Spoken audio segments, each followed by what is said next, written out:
Hello everyone, welcome to bmodeler.com. We have seen that in many times and in family creation or in a project, we will have this option of viewer.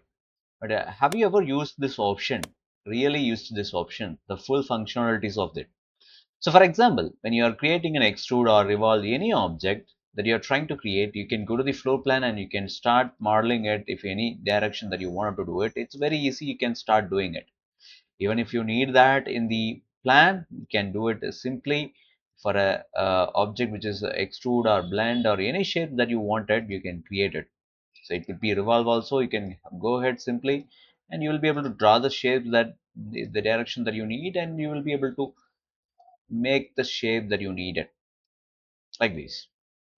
But when you need a shape which is in a diagonal direction, which is something like this, and you wanted to create a shape which is direction is like this, and it is very difficult even if you are going to the 3D and if you are able to see the 3D and create a extrude which is on this work plane. And let's say set work plane, pick a plane which is on this side, and you try to draw the exact position of this object on the line edge, you won't be able to find it. That's a difficulty position that we have. You won't be able to do it. That is a reason when you that is a place that you need to use this viewer. So the viewer always gives the our plane of that into the perpendicular direction, something like this.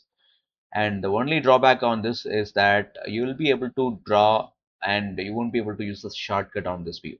You may have to use the right click on this, or you may have to click the menu buttons that you wanted to do it.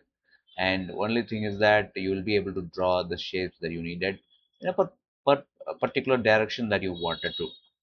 So you will have a full control of the view, and it's a 3D view, and work plane you will be able to control it. And it's very difficult when you are using the option of having the 3D, but it will be very easy when you are drawing that in the perpendicular view. It is automatically controlled, and even you'll be able to select it and like this, and you can use the move command like this, as I said, and you'll be able to use the right click, and you can go to the snap override and to the endpoint, and we will have an endpoint of that particular object if you have any, and you will be able to find it.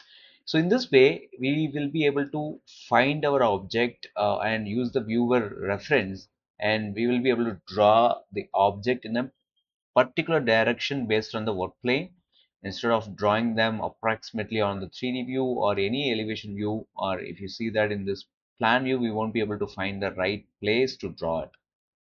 So it's better to use the viewer in a right way so that we will be able to draw them much faster.